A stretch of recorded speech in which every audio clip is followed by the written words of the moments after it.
नमस्कार। तो कैसे हैं और फिर से स्वागत है। तो आज हम लोग पढ़ेंगे नाइट्रोजन के बारे में, नाइट्रोजन फिक्सिएशन और नाइट्रोजन साइकिल। तो ये क्यों पढ़ रहे हैं? क्योंकि हमारे लाइफ को कंटिन्यू करने के लिए, लाइफ को मेंटेन करने के लिए और पेड़ पौधों को लाइफ को कंटिन्यू करने के लिए, उसको बढ़ाने के लिए, उसका फल को ग्रो करवाने के लिए, प्लांट का हर एक पार्ट को करवाने, फंक्शन को करवाने के लिए हम लोग नाइट्रोजन का फिक्सिएशन करवाते हैं और इसके बीच में चलता है नाइट्रोजन का साइकिल। तो पिछला वीडियो में हम लोग कवर कर चुके हैं आप माइक्रो ऑर्गेनिज्म, उसका टाइप्स, उसके वेराइटीज और उसके द्वारा होने वाले नुकसान और उसके द्वारा होने वाले फायदे, यानी कि ये सब हम लोग कवर कर चुके हैं। तो अभी तक जो भी हम लोग कवर किए हैं उसको रेगुलर पढ़िए और उसको हमेशा याद करने का प्रयास कीजिए, क्योंकि जब तक वो याद आता है तो अगला टॉपिक समझ में आता है। अगला टॉपिक को पढ़ने के लिए अगर पिछला टॉपिक याद नहीं है तो ये लगेगा कि कौन सा टॉपिक है, कहाँ से। तो हमेशा एक जगह पर ध्यान लगा कर उसको पहले देखिए, फिर समझिए, फिर अगला टॉपिक को चालू कीजिए। चलिए उसको हटाइए थोड़ा सा। अब ध्यान देते हैं कि नाइट्रोजन फिक्सिएशन क्या होता है, नाइट्रोजन साइकिल क्या है। तो नाइट्रोजन साइकिल और नाइट्रोजन फिक्सिएशन में हम लोग को पढ़ना है कि आपके आसपास में जो भी पेड़ पौधे उग रहे हैं, उसमें जो ग्रो कर रहा है, फल ग्रो हो रहा है या फिर उसमें फ्रूट लग रहा है या फिर आपका प्लांट ग्रो कर रहा है, तो क्या है कि आपके आसपास में ब्लू ग्रीन एल्गी होते हैं, राइबोसोम्स होते हैं। ये आपके एटमॉस्फेयर में प्रेजेंट जितने भी प्रकार के अलग अलग प्रकार के वेराइटीज ऑफ गैसेज है, उसमें से नाइट्रोजन को ये एटमॉस्फेयर से ले करके आपके सोil में फिक्स करता है और इसका यूज आपका प्लांट करता है। और इसका जब प्लांट यूज करता है तो आपको प्लांट का ग्रोथ देखने के लिए मिलता है। उसमें फल जब आता है तो कहीं ना कहीं आपका जो नाइट्रोजन है उससे भी हम लोग का एक साइकिल मेंटेन होता है। तो आपके कुल इन्वायरमेंट में 78% नाइट्रोजन है। जितने आपके गैसेस और मिक्सचर हैं उसमें से नाइट्रोजन का अगर हम लोग एक प्रतिशत निकालते हैं तो उसमें से 78% आपका नाइट्रोजन है।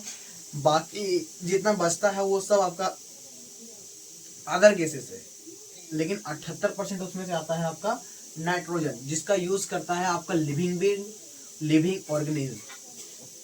तो इसको हम लोग डायरेक्टली यूज नहीं करते, ये कि इन्हें पाइप लगाएं और ऊपर से टान रहे हैं, नाइट्रोजन फट से अंदर गया, फट से पूरा काम हो रहा है। सो इसका हम लोग डायरेक्टली यूज नहीं करते हैं। इसका यूज होता है आप जैसे कोई फल खा रहे हैं तो उसमें है, आप कोई सब्जी खा रहे हैं उसमें आपका प्रेजेंट होता है नाइट्रोजन। तो ये नहीं करते हैं कि मुंह लगाएं, टाने, उसका नाइट्रोजन वेस्ट हमारा एटमॉस्फेयर से फट से गया और आपका शरीर में पूरा काम कर रहा है। सो तो ये हम लोग लेते हैं प्लांट से, अलग अलग प्लांट से अलग अलग प्रकार का नाइट्रोजन मिलता है। तो आगे देखिए, plant and animal can not use nitrogen by the from environment and can plant nitrogen from the nitrate and nitrate. Nitrate देखिए दो वर्ड है, नाइट्रेट और नाइट्रीट।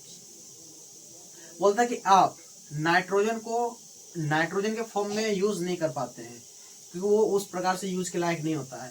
वो उसको प्लांट लेता है, प्लांट अपना प्रोडक्शन करता है, उसके बाद उसको हम लोग अपना उसका फॉर्म को कन्वर्ट करके उसको हम लोग अपने अंदर को उसको अपने अंदर लेते हैं।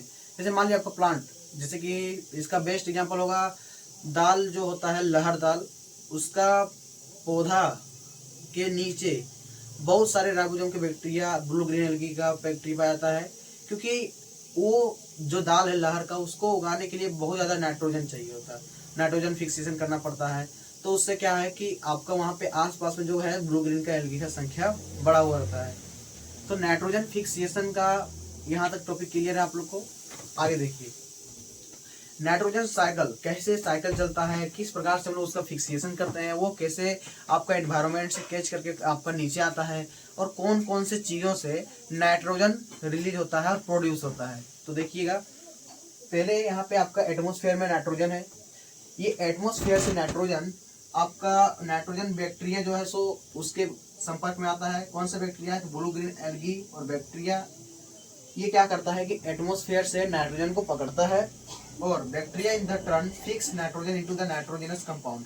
उसके बाद ये नाइट्रोजन को नाइट्रोजनस कंपाउंड में चेंज करके इसको आपका compound in the nitrogen fix in the soil, soil में इसको क्या कर दे रहा है? फिक्स कर दे रहा है। जिस तरह से आपका लाइफ चलते रहता है, चलते रहता है, एक समय आप जब अपने पापा से पकड़ा जाते हैं तो आपको पकड़ के आपका नजर फिक्स कर देते हैं कि नहीं तुमको ये करना है, वो करना है, तो आप धीरे धीरे उसके अतिरिक्त में ग्रो करते हैं। लेकिन जब तक आप ग्रो कर अलग से चलते रहते हैं उस समय आपका कोई वैल्यू नहीं है, इधर घूम रहे हैं और से वहाँ घूम रहे हैं। तो जिसमें आप एक ही बार धरा जाते हैं तो उसमें 2 छाप पड़ता भी है, पकड़ में आपको फिर रख के समझाया जाता है कि ये करो वो करो। उसी तरह से होता है नाइट्रोजन में। एटमोसफेयर में पहले घूम रहा है, इसका कोई काम नहीं है। फिर ये जब बैक्टीरिया का संपर्क में आता है तो बैक्टीरिया इसको पकड़ करके नाइट्रोजनस कंपाउंड में चेंज करके इसको ऑक्सीजन में फिक्स किया जाता है। उसके बाद इसका प्लांट देखिए यहाँ पे, अब टेक बाय प्लांट, इसको फिर प्लांट अपना यूज में लाता है, उसको फिर एनिमल खाते हैं, एनिमल लोग खाते हैं। उसके बाद जब आपका कोई भी आसपास में कोई एनिमल मर जाता है या फिर आपका नाइट्रोजन वेस्ट एक्सक्रीशन जो आपका गंदगी निकलता है उससे भी आपका प्रोड्यूस होता है नाइट्रोजन, तो वो भी जाकर के आपका सोइल में मिल जाता है फिर से वापस। तो ये था आपका नाइट्रोजन साइकिल। नाइट्रोजन साइकिल में क्या पढ़े हम लोग कि नाइट्रोजन कहाँ से वो आ रहा है, कहाँ से प्रोड्यूस हो रहा है, कौन उसको फिक्स कर रहा है, किस प्रकार से फिक्स हो रहा है, उसका फिर यूज हम लोग कौन कर रहा है, कहाँ से फिर वो निकल करके कहाँ मिल रहा है। तो ये था नाइट्रोजन साइकिल और नाइट्रोजन फिक्सिएशन। यहाँ तक क्लियर है? तो जो पढ़ रहे हैं, और देखिए पढ़ना किसी का ऐसा नहीं है कि कोई नहीं पढ़ सकता है, सबके पास पढ़ने का एक शक्ति होता है, लेकिन आपके ऊपर निर्भर है कि आपको डरना नहीं चाहिए था। डरना नहीं चाहिए कि हमको क्या होगा आगे, क्या पढ़ना है नहीं पढ़ना है। कोई भी चीज़ आदमी के पहुंच से बाहर नहीं होता है।